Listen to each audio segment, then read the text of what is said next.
Well, good evening. My name is Zoe Laidlaw and I'm your host for the 2023 E.W. Cole lecture here this evening at the Wheeler Centre. I want to begin by acknowledging that we're meeting on the lands of the Wurundjeri Woiwurrung people of the Kulin Nation, and they are the traditional owners of this land, and their sovereignty over it has, of course, never been ceded. I pay my respects to their elders past and present, and want also to acknowledge any First Nations people here with us this evening. It's my delightful task to welcome you to the Wheeler Centre's Spring Fling and to the 2023 E.W. Cole lecture, in which our speaker, Santilla Chingaipe, will address the question, who gets to write history? I'll introduce Santilla in a moment, but first must spend a minute or two remembering E.W. Cole and thanking our sponsors. This annual lecture series is supported by the E.W. Cole Foundation, which aims to continue the legacy of Edward William Cole. Born in England in 1832, Cole migrated to Australia in the 1850s. He began a bookshop at Melbourne's Eastern Market in 1865 and established the first iteration of his famous Cole's Book Arcade in 1873. Self-educated, he was unafraid to articulate his strong and progressive views. Both before and after Australian Federation, for example, Cole published a series of pamphlets condemning the White Australia policy, describing it as both impossible to implement and undesirable. Through to the end of his life in 1918, Cole was a dynamic bookseller, an activist and a champion for literacy and education. His arcade has been described as a testament to his buoyant belief in the power of knowledge, and it was a defining feature of late 19th and early 20th century Melbourne. The E.W. Cole lecture series continues Cole's legacy by inviting Australia's brightest thinkers to deliver talks that spark optimistic and progressive ideas for our society. This year, it's a component of the Wheeler Centre's Spring Fling, which is proudly supported by the Victorian Government through Creative Victoria and also the Melbourne City Revitalisation Fund. Special thanks should be offered to Spring Fling's official bookseller, Readings, and its accommodation partner, the Sofitel. And now I want to introduce this evening's speaker, Santilla Chingaipe. Santilla's a filmmaker, a historian and an author, and her work explores settler colonialism, slavery and contemporary migration in Australia. Her first book of non-fiction, Black Convicts, How Slavery Shaped Colonised Australia, will describe the untold stories of convicts of African descent. It's going to be published by Scribner Australia next year, and before then you can stream Santilla's critically acclaimed and award-winning 2021 documentary, Our African Roots, via SBS On Demand.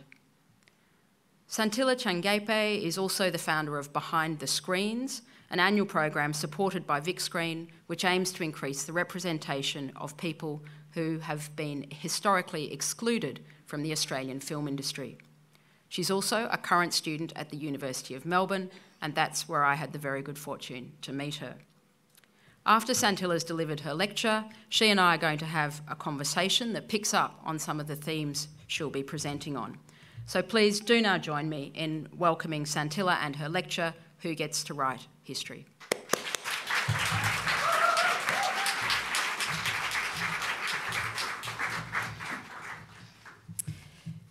Thank you, Professor. I feel like my task tonight is to embarrass Zoe as much as I can because she happens to be my supervisor at the University of Melbourne. I'm very grateful that she agreed to act as interlocutor for tonight's event. I'm so pleased to be here with you all tonight. Thank you all for coming, and thank you to the E.W. Cole Foundation and to the Wheeler Centre, who in the context of tonight's conversation have supported and encouraged my ideas for many years. A very special shout out to Veronica Sullivan, who has been very persistent in inviting me to deliver this lecture despite my reluctance. I too would like to acknowledge the ancestral caretakers of these unceded lands on which most of this research was conducted, the Wurundjeri Woiwurrung and Bunurong peoples of the Kulin Nation, and pay my respects to elders past and present, and extend that respect to all Aboriginal and Torres Strait Islander peoples who continue to occupy unceded lands that are today collectively known as Australia. Over the past 6 years, I've found myself in regular communion with ancestors. And I know that sounds a bit crazy, but it's true. And it's only fitting that I acknowledge my ancestors who are with me as I stand before you tonight, as well as the ancestors I've had the privilege to get to know through my work, and your ancestors, those known and unknown. I think this acknowledgement is important because while I'll spend a great deal of time talking about the past and thinking about the past in an intellectual way, I hope that we don't lose sight of the people at the heart of these histories, people who loved, who were loved, and in the case that I'll share with you tonight, experienced grave injustices within their lifetimes. That said, I also want to let you know that this lecture contains violent depictions and in some cases references racialised language. I recognise that this can be emotionally challenging and potentially triggering content. And so if at any point during this event you find yourself feeling uncomfortable, please feel free to step away and do what you need to do to take care of yourself.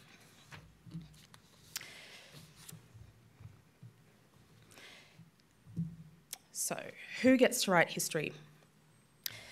I like to refer to myself as an accidental historian. I did not choose to become one, but rather became one out of necessity.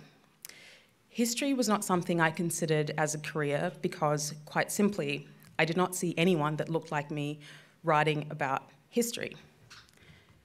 They kind of look like these guys. It's so interesting, I pulled this off Google and you type in historian and you really do get faces of middle-aged white men. I was brought up being told histories about my ancestors by people who did not look like me, mostly white, middle-aged men.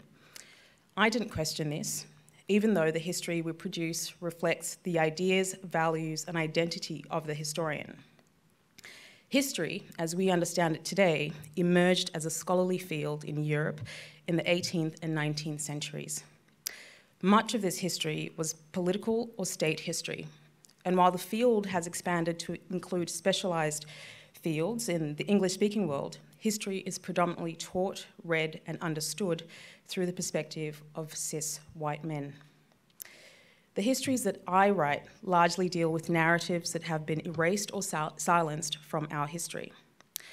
But as I began making history, it became apparent very quickly that the tools I had been equipped with were insufficient when applied to marginalised histories, and that different lenses are required to minimise the reproduction of erasures and silences. As a black woman historian, writing historiographies that centre people of African descent in colonial Australia, my own perspective informs how I approach the archives. Archives aren't neutral. And as historian Jennifer L. Morgan puts it, for many scholars, the problem is not to weed through an overabundance of sources, but to endure the absences, erasures, and mischaracterizations of racialized subjects. There is an awareness then that my commitment is not only to writing the history, but to serve as a corrective. Morgan describes this as a scholarly-induced malady, and that the archive then becomes the home of those who commanded and the tantalising place from which that command might be subverted.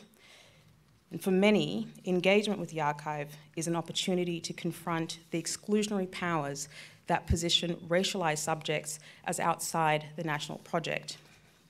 The archive then is home to the counter-narrative, or at least to its possibility. These ancestors do not appear fully formed within the archives, and the requirements of the discipline of history presents limits with what is achievable. How do you make sense of lives from scant details? Is there another way of making history that is perhaps more ethical in its considerations? These are questions that I continue to ask of myself and of history. I want to share a story with you that turned me into a historian.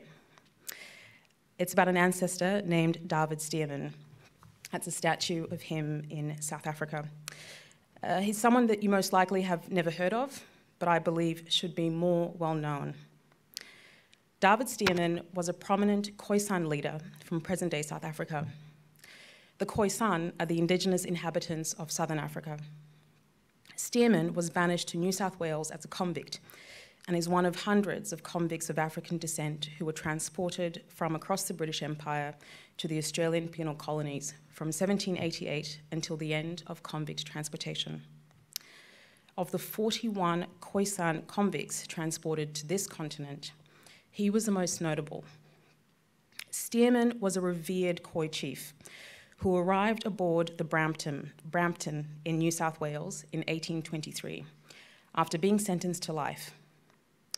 He was born around 1773, 50 miles from Cape Town, and rose to prominence as chief of the Khoi people, and later became a staunch opponent of colonialism. And because of his political actions, he is recorded within the colonial archive more often than the other Khoisan convicts. And because of this, it was this resistance that led to his capture and arrest, along with other Khoisan prisoners on several occasions. The first was for his involvement in the Third Frontier War in the Eastern Cape, after allegedly forming an alliance with the Xhosa, an ethnic group who also inhabited the Cape. Despite not being tried for a crime, he was banished to Robben Island. That's Robben Island. It's my attempt of trying to show you via Google Images. And the Eastern Cape where he's from is, can't quite see it very clearly on the map, but it's sort of to the east of Cape Town. I'm very bad with my directions, but just to give you a sense of where he was from and where he was exiled to. Robben Island would, centuries later, become home to another revered South African leader, Nelson Mandela.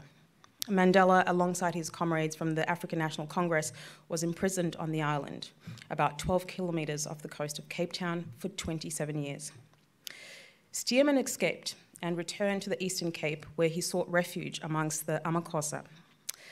When the Fifth Frontier War broke out in 1819, Stearman continued to be a threat to the British, and he was recaptured and sent to Robben Island, again without charge.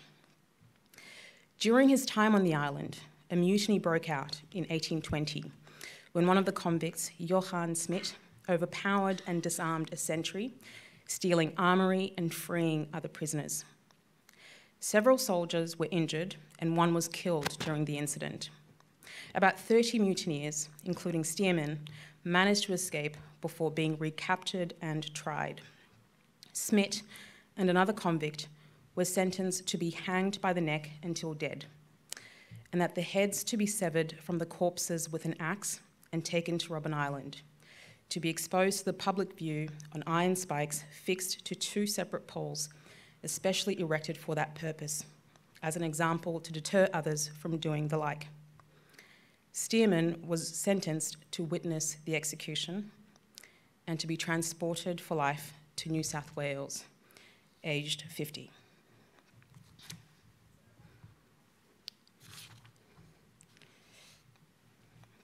That was also my attempt of using Google Images to show you the journey from Cape Town to Sydney.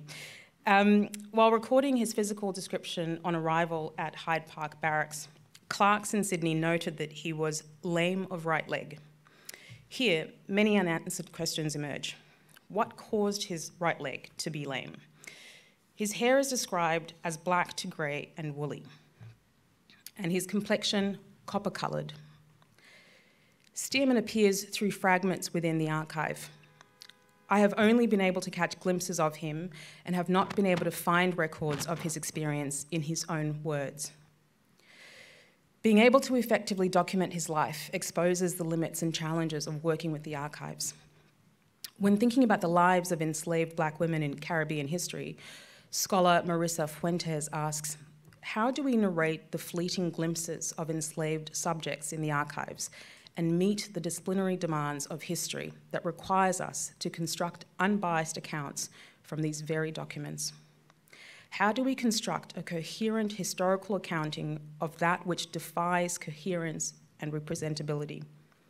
How do we critically confront or reproduce these accounts to open up possibilities for historicising, mourning, remembering, and listening to the condition of enslaved women. Similar questions emerged as I attempted to write the history of the Khoisan in colonial Australia. When writing the histories of those who've been erased, silenced, and overlooked, grappling with the ethical implications of historical production becomes vital. Who is doing the recording and why? How are they being recorded? What does it mean to repeat the facts without analysis?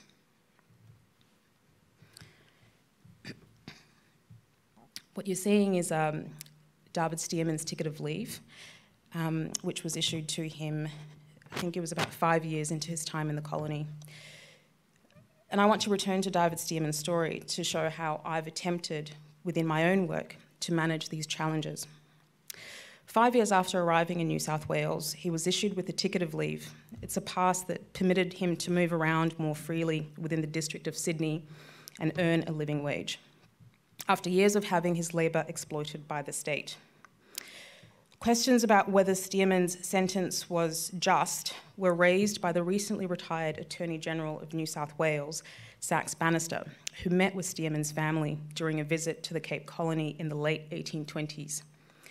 Bannister formed the view that the Khoi chief had been illegally and unjustly transported to Sydney. Bannister investigated the case of David Stearman after meeting 4 of his children who were calling for his return home. By the time authorities attempted to free Stearman and have him returned to his community in 1831, it was too late. He had died a year earlier as a labourer at the Sydney Infirmary on Macquarie Street, thousands of kilometres away from his family and his community. What were those last days of his life like? What was the cause of death? Did anyone attend his funeral? Were his family informed of his death? These are questions that cannot be answered. I came to learn about David Stearman when I was working as a journalist for the public broadcaster SBS in 2015. I was assigned a story on repatriation efforts by the South African government of Stearman's remains. The visiting delegation were attempting to trace his final resting place. He was one of the people that were able to stand against the oppression by the British in the Cape coastal areas, which we at the moment call the Western and the Eastern Cape, said Danny Gulkin from the National Heritage Council in South Africa. I would later learn that retrieving Stearman's remains would be near impossible. I spoke to a local historian, Keith Johnson, who told me that Stearman was likely buried at a cemetery in the Elizabeth and Devonshire Streets burial ground in Surrey Hills. But at the beginning of the 20th century, the New South Wales government decided to relocate all the remains from the Surrey Hills Cemetery because the site was earmarked for what is today Sydney Central Railway Station. While some families were given opportunities to choose reburial sites for their loved ones, people like Stearman, who were unclaimed or unidentified, were sent for reburial at the Botany Cemetery in Sydney, now part of the Eastern Suburbs Memorial Park.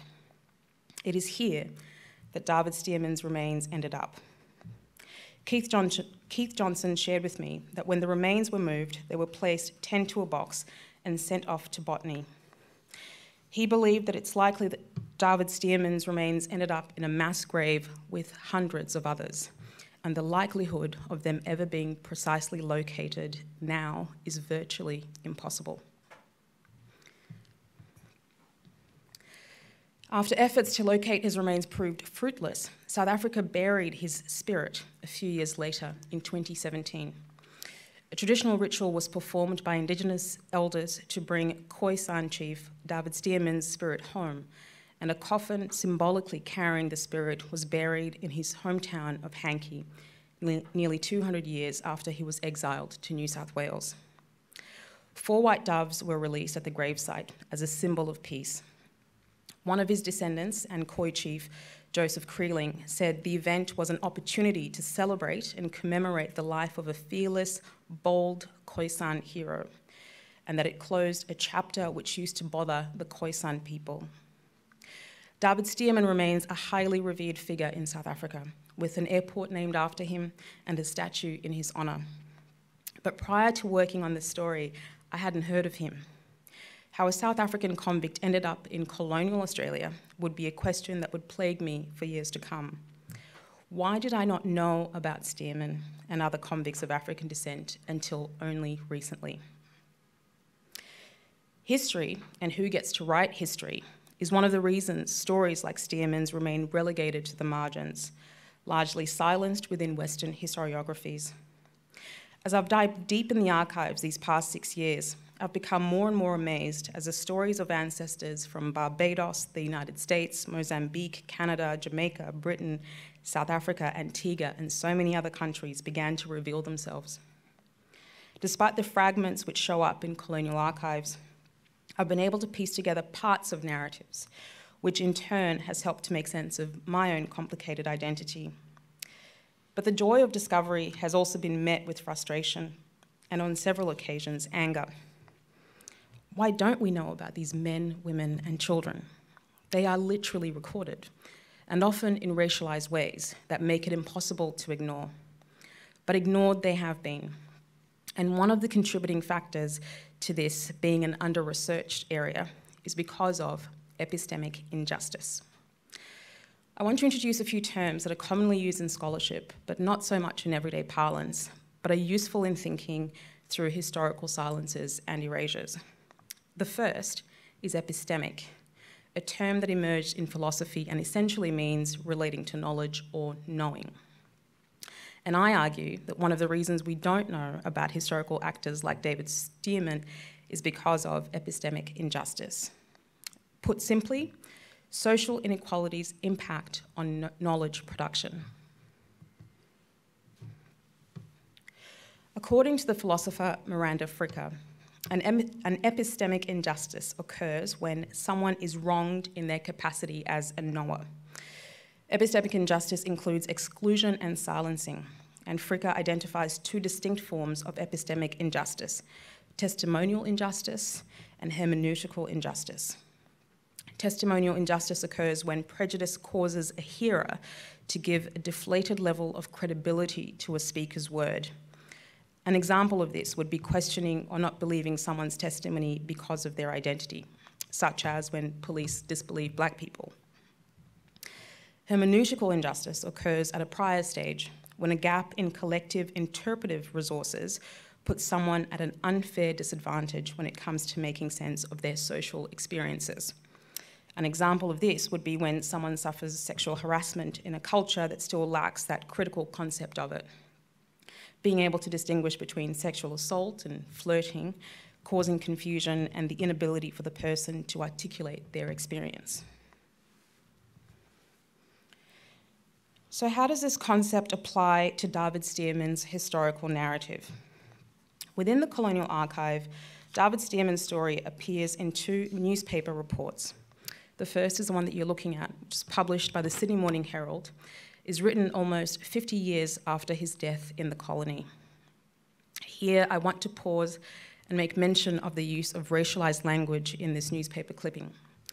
The racial pejorative Hottentot was used to describe Khoikhoi people, the Indigenous pastoralist ethnic group which Stearman belonged.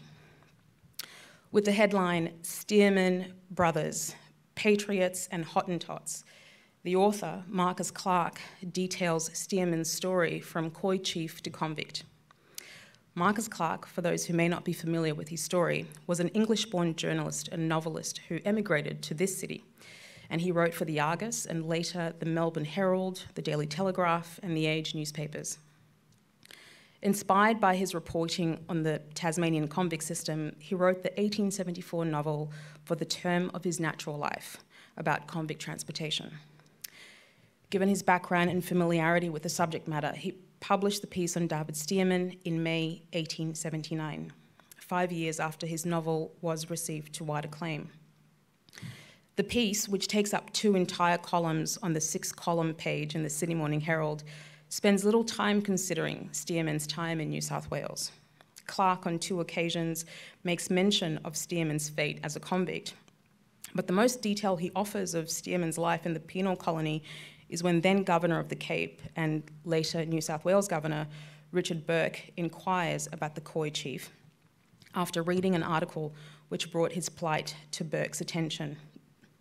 Clarke writes that that action resulted in generally bettering his condition without further explanation. Clarke's failure to adequately engage with Stearman's life as a convict is a form of epistemic exclusion and has contributed to the silencing of these histories. Clarke's actions as an epistemic agent favours members of privileged groups and ignores those from marginalised backgrounds, like Stearman. As scholar Jackie Leach Scully argues, epistemic resources tend to mimic social and political structures, and they will therefore constrain everyone to varying degrees, but will be actively oppressive to some. Factors that contribute to this epistemic exclusion include social and political forms of oppression, which ultimately compromise the ability for Stearman's narrative to contribute to the production of knowledge. As a non-white convict in a white settler colony, Stearman would have been subjected to various forms of prejudice.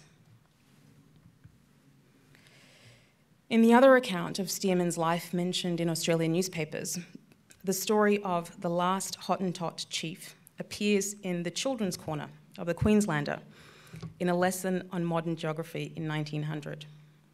The first appearance of this description of Stearman within the colonial archive is in Thomas Pringle's 1826 article that featured David Stearman and refers to him as the last of the Hottentot chiefs.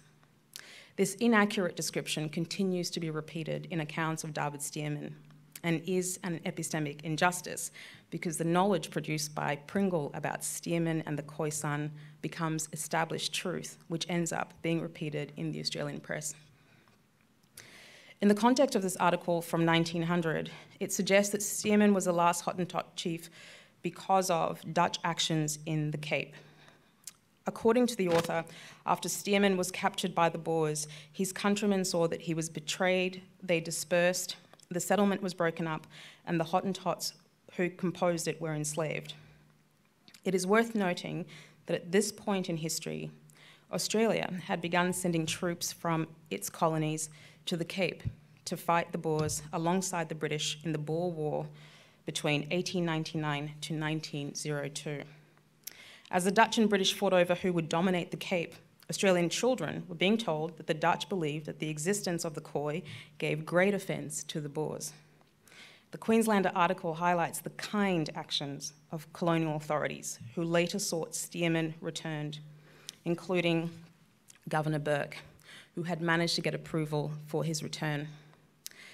The article states that there is a bronze statue of Sir Richard Burke at the entrance to the domain in Sydney. It was almost deserved for this one kind action alone. It concludes. Clarke's article on Stearman equally evokes this humanitarian narrative and casts Burke as a humane and kind-hearted governor for petitioning for Stearman's release. In both accounts, Stearman's story serves as a backdrop for British actions, here serving as a narrative of humanitarianism across empire. An epistemic injustice has occurred. The unequal power dynamics at play have resulted in the narratives of Stearman and of other convicts of African descent being effectively silenced within the colonial archive. As Miranda Fricker, the philosopher I quoted earlier, argues, these power dynamics mean the powerful tend to have appropriate understandings of their experiences ready to draw on as they make sense of their social experiences, whereas the powerless are more likely to find themselves having some social experiences through a glass darkly, with at best ill-fitting meanings to draw on in the effort to render them intelligible. So while two accounts of Stearman's life are present within the colonial archives in Australia, Stearman's perspective is sidelined, and his narrative is used to make claims about British humanitarianism and colonialism. This unequal hermeneutical participation by the Khoisan within the archives means that these narratives are not properly interpreted and have therefore been subjected to epistemic injustice. Further, epistemic institutions, in this instance the Sydney Morning Herald and the Queenslander, exercised epistemic harm by distorting and racially ignoring David Stearman's narrative. Within the online database Trove, Stearman receives 2 mentions, and there are over 200,000 mentions of Richard Burke. These two historical actors, it could be argued, were respected leaders within their communities. Burke, who was governor in the Cape prior to his arrival in Sydney, is equally overrepresented within the colonial archive in South Africa. Haitian scholar Michel Rolfe Triol argues that narrators and chroniclers of history are at the third process of historical silences. Archives traditionally record the lives of important figures. In using the story of Haitian rebel leader Jean-Baptiste Sans-Souci, Triol highlights how his role in the Haitian Revolution has been silenced through his existence and death, although his existence and death are mentioned in most written accounts of the Haitian War of Independence. Triol suggests that the inequalities experienced by historical actors factor into what he describes as the uneven historical power. This uneven historical power has resulted in Stearman's story and perspective being silenced from colonial accounts. The narrators, in this case Marcus Clarke and the other author known as Erin Gobra, produce knowledge about Stearman that sidelines him, his indigeneity, and Khoisan knowledge. Through these two articles, it is clear to see how David Stearman, and by extension non-white convicts, have been silenced within convict historiographies. This epistemic oppression, which Christy Dotson defines as the persistent epistemic exclusion that hinders one's contribution to knowledge production, has meant that despite evidence of Stearman's life within the colonial archives, it has not been sufficient to warrant further scholarly inquiry. And the impact of this presents challenges in the contemporary and our knowledge and understanding of the past. In her article titled "Black Historians Know There's No Such Thing as Objective History," African-American historian Kaisha N. Blaine writes that Black historians have long recognized the role of the present in shaping our narratives of the past. We have never had the luxury of writing about the past as though it were divorced from present concerns. The persistence of racism, white supremacy, and racial inequality everywhere makes it impossible to do so. A failure to acknowledge the role identity plays in how historical fact is interpreted does us all a disservice. I want to return to my earlier point about the challenges of engaging with archives. To engage with them is to endure violence, not just physical violence that these historical actors were subjected to, but the violence that is transferred, as Marisa Fuentes puts it, from these bodies to the documents that count, condemn, assess, and evoke them, and we receive them in this condition. And then there is the epistemic violence, which is the knowledge that is produced by predominantly white people about non-white historical actors. And to quote Fuentes again, it is that knowledge that survives in archival form. We can only create historical narratives that reproduce these violent colonial discourses. The colonial archives have presented me with opportunities to better understand and make sense of this settler colony known as Australia. But working with archives takes a toll, physically, mentally, and emotionally. Archives are representations of state violence and power, and it is evident when working through histories that deal with the exploitation of human labour for profit.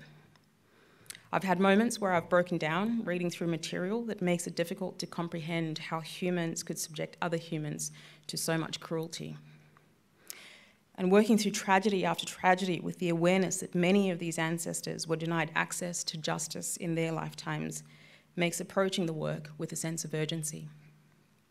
As a Black woman historian, being repeatedly subjected to this and the awareness that my work goes beyond just writing history, but that it may act as a corrective to some of the epistemically violent narratives. To be able to see these people as more than commodities and convicts. I want to end by making a case today for epistemic courage. For those of us tasked with the privilege of recording and constructing histories who might not be historians, but are contributing to future archives. What do I mean by this? Whether it's news outlets, institutions, those working in policy, to exercise an awareness of power dynamics, to have the courage to challenge our prejudices through the choices we make. For every choice that is made, an omission is also taking place. being aware of epistemic injustices of structural power. Who are we centering and why? Whose perspective is being excluded? Who is recording and what is their relationship to those being recorded? I'm not suggesting that asking these questions will solve these challenges, but it may minimise epistemic harms. Thank you very much.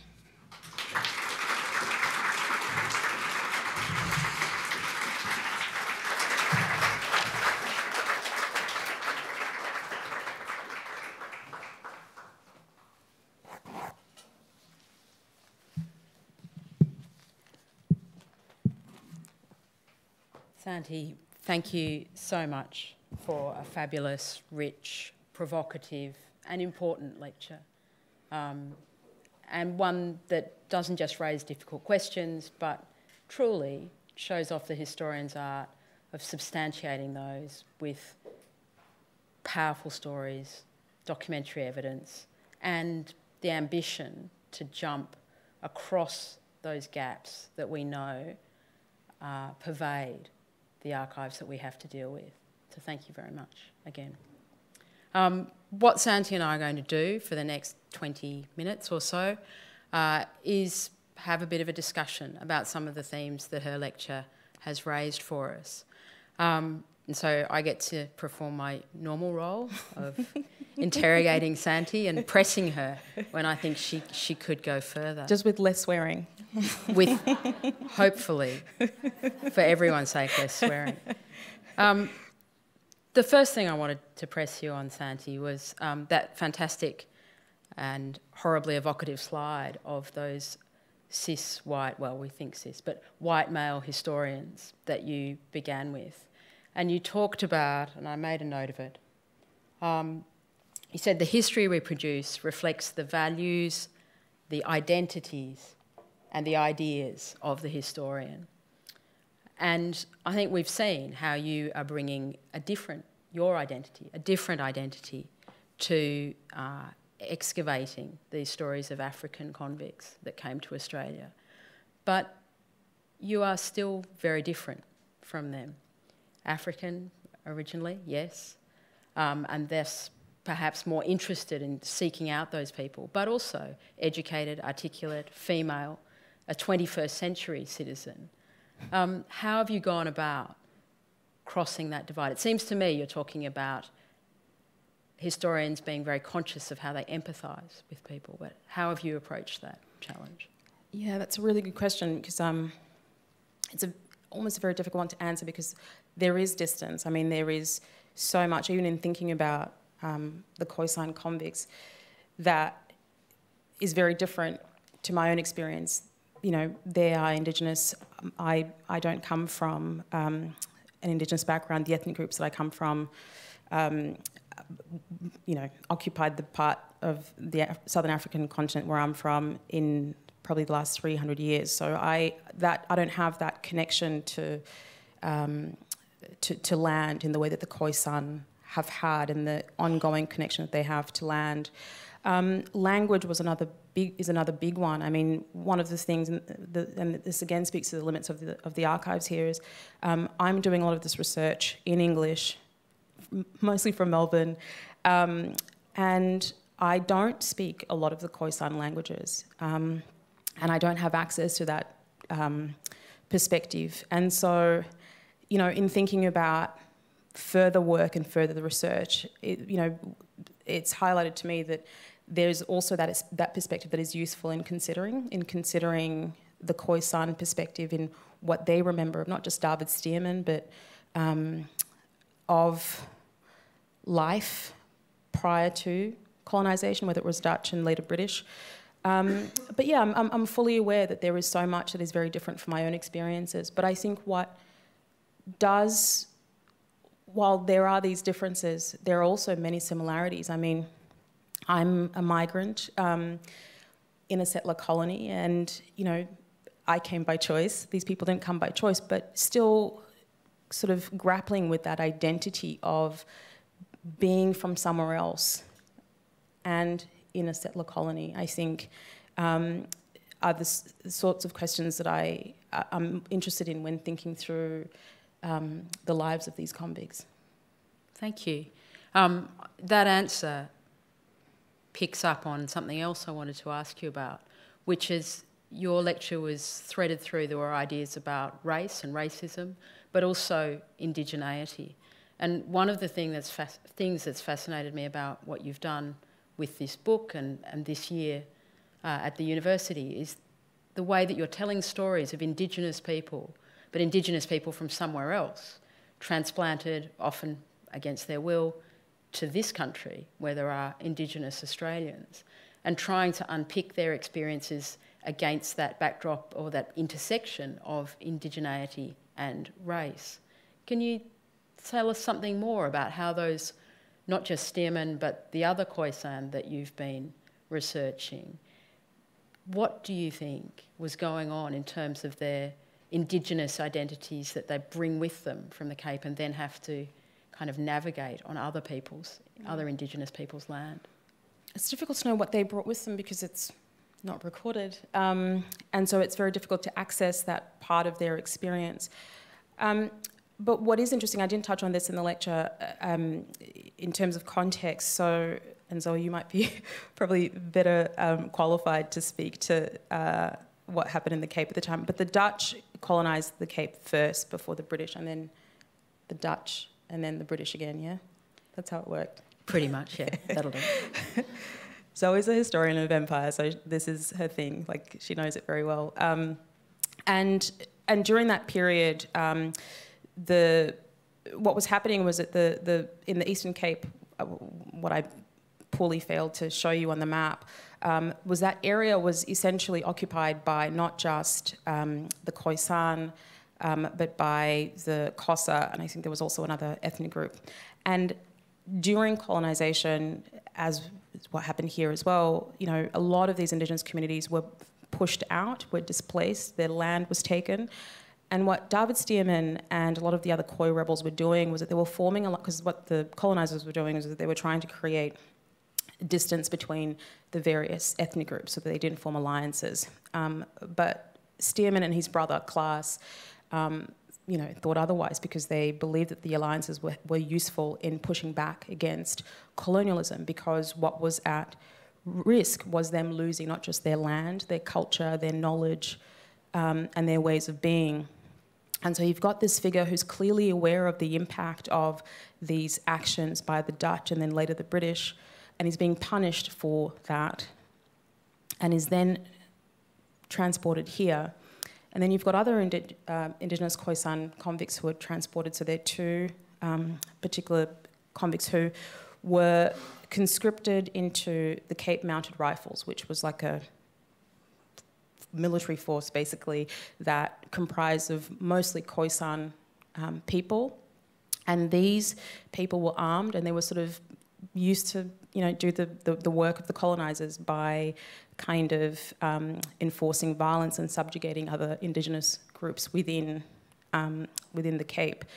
And a few of them mutinied, and some of them deserted, and they were punished and exiled. And two of the Khoisan convicts that were part of the Cape Mounted Rifles, who were then sent as convicts here, are then conscripted into this new thing that Governor Gipps in New South Wales starts to think about creating, which is border police. So border police was a precursor to native police. And in Gipps's thinking, he thought that it would be wise to create a police force that protected settlers and squatters and kept out Aboriginal people. And he thought the best way to create a force like this was to use convicts who'd served as soldiers and across empire. And so it comprised mainly of, you know, convicts that had served elsewhere across empire, and these two Khoisan convicts who had served in the Cape Mounted Rifles then end up sort of involved in these sort of frontier wars that are then going on in Moreton Bay.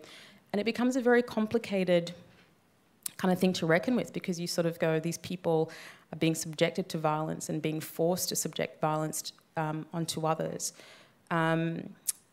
yeah, I still don't have any answers for it, just more questions than answers at this point. Yeah, and I think some of those questions are probably unanswerable.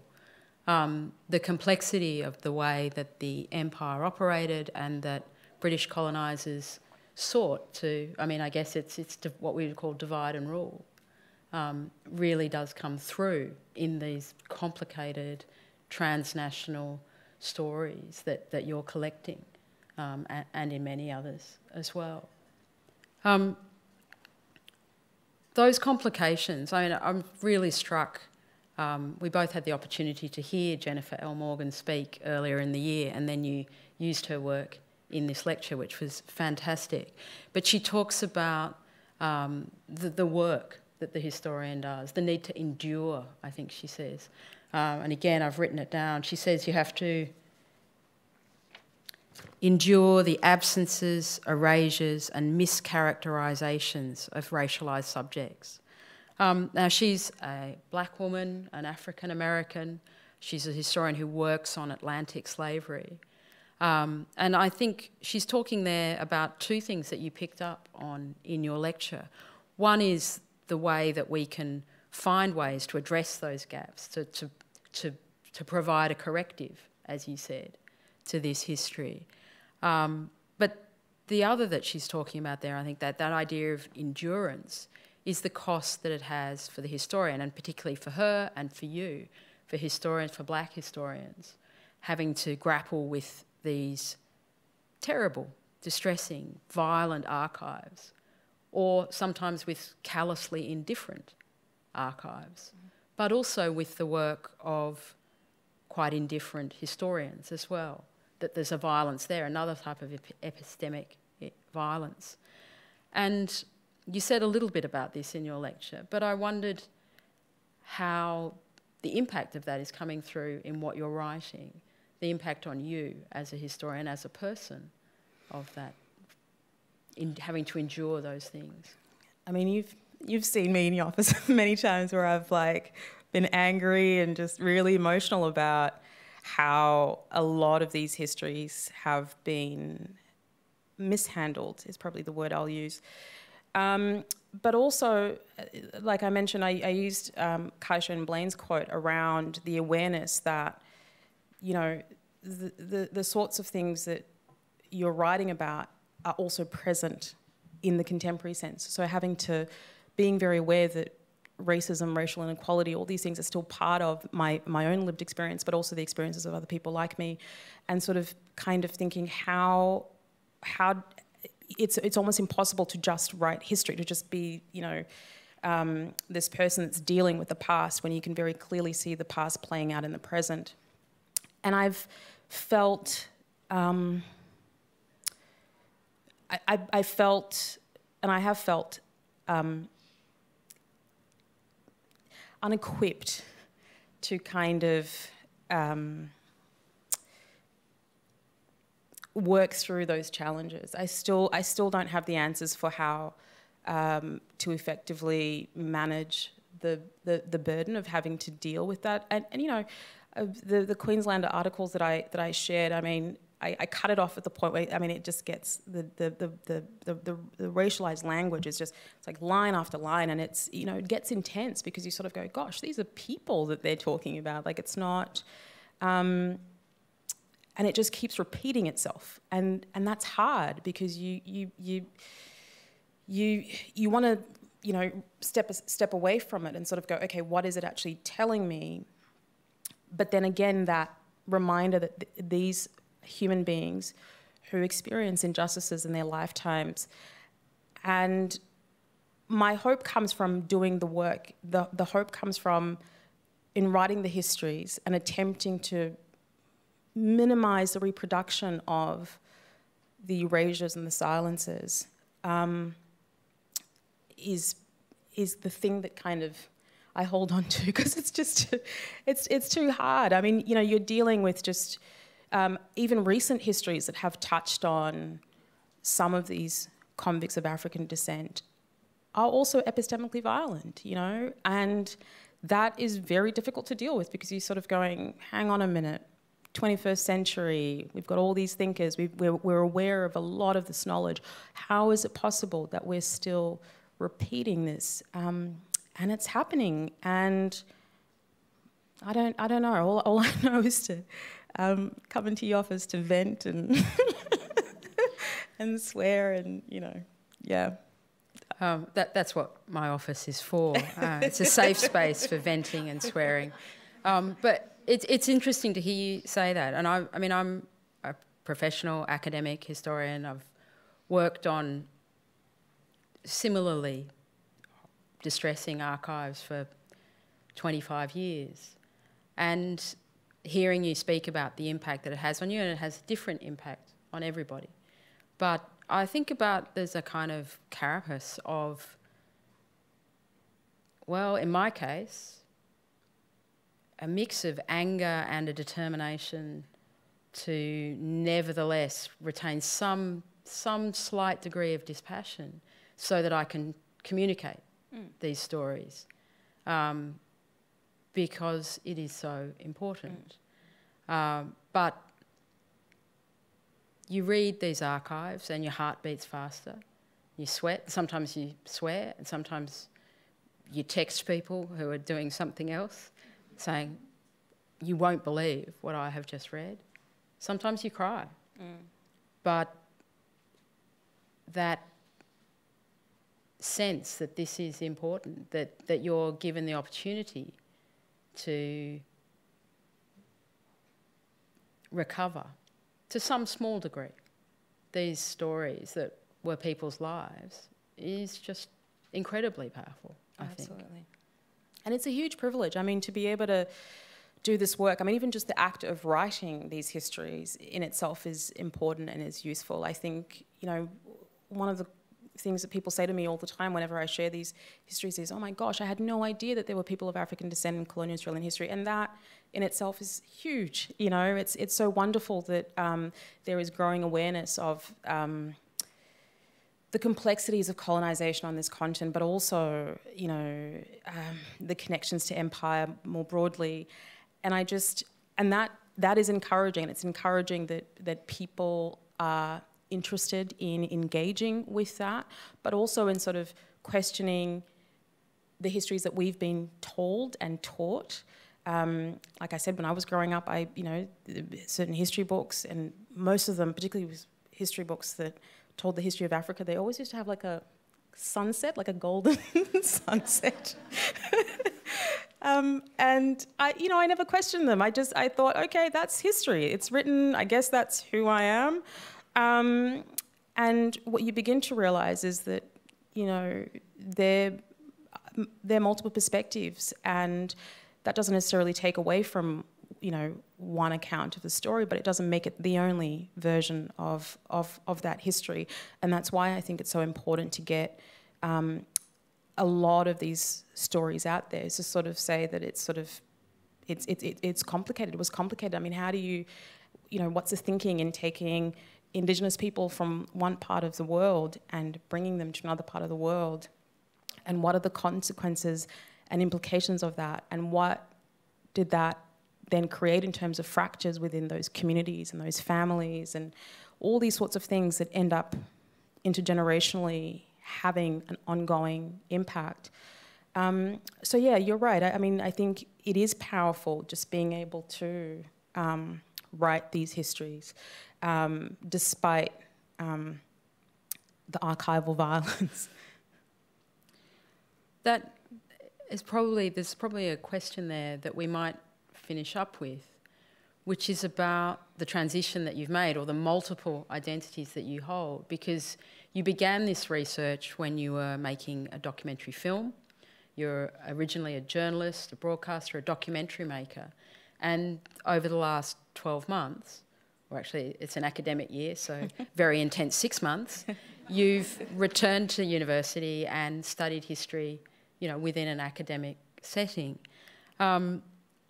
And yet what you're saying, and I absolutely take your point and I agree, is it is so important to take these histories, to take what we can do with academic history out into the community. And you ended your lecture with a plea to the broader public, but to, particularly I think, to journalists, to policymakers, to government, to use history to combat what you call epistemic injustice. And I wondered if you wanted to reflect on that, well, that transition for yourself, but also perhaps to give our audience some tips on how they can go out and address epistemic injustice. What kind of histories should they be reading or thinking about? What sort of questions should they be asking? The transition to university, it's been great. Shout out to the recommended reading list who are here, my peers who have been just incredibly supportive and challenging and encouraging, and some of the people that I think we share some of those bits that we find within the archives, and I can't believe this thing exists. I think and this has been a very challenging thing for me because, you know, I'm a big believer in making knowledge accessible. I don't think that knowledge should only be within certain institutions, but what being within an academic institution has afforded me has been, in many instances, the thing that I intellectually knew was happening as I was doing the research early on. It's given me the language to really think about it, not just critically, but also have the support to be able to work through that complexity.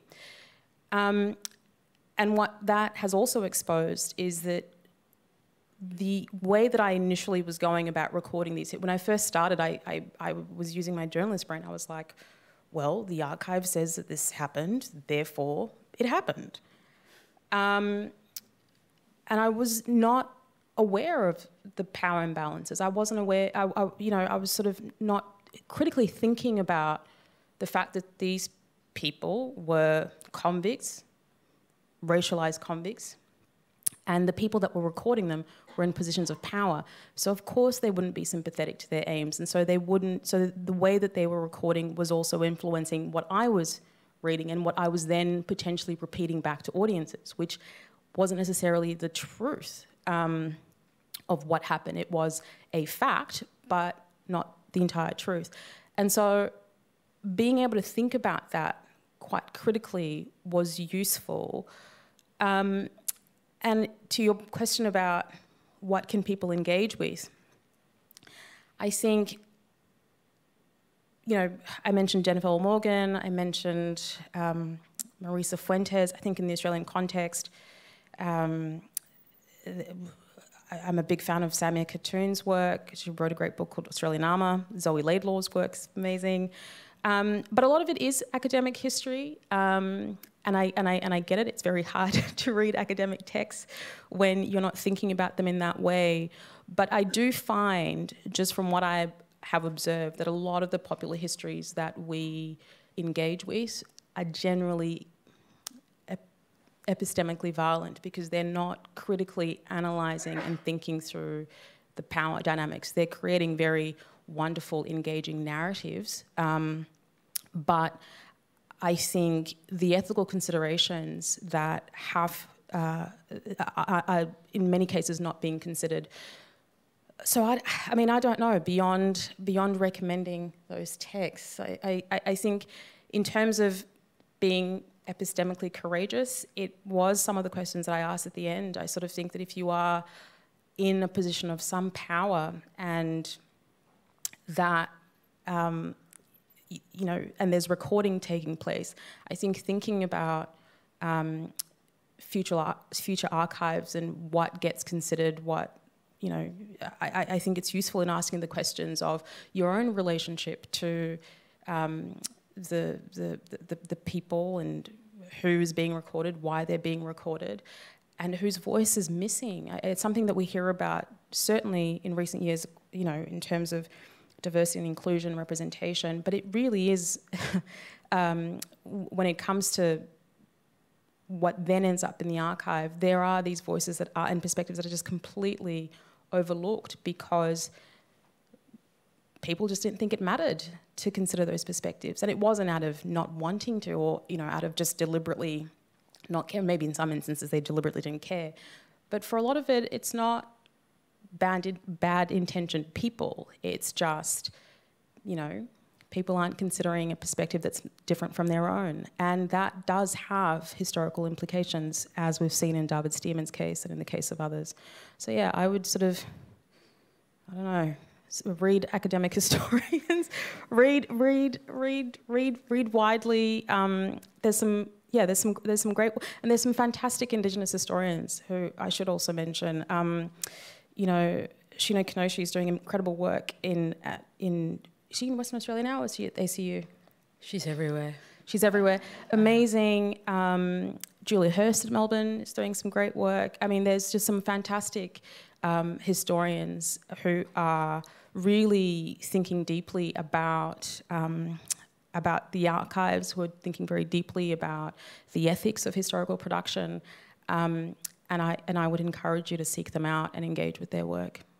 And I would add there on Shino Kenoshi's work that there's a piece in the October 2023 Australian Book Review talking about the fantastic work that's been done with the Australian Dictionary of Biography, introducing Indigenous figures into that and trying to, from an Indigenous Australian perspective, address exactly the kinds of gaps and problems and erasures that you've been talking about this evening. Our hour is up. It's been a great pleasure. I should thank the audience on coming out to this spring evening and hope that you all get home without fire or flood blocking your way. I thank again the Wheeler Centre, the Spring Fling and the E.W. Cole Foundation for supporting this lecture. And finally, and most importantly, I hope you'll join me in thanking Santilla Chingaipe for a fabulous and important lecture on who gets to write history.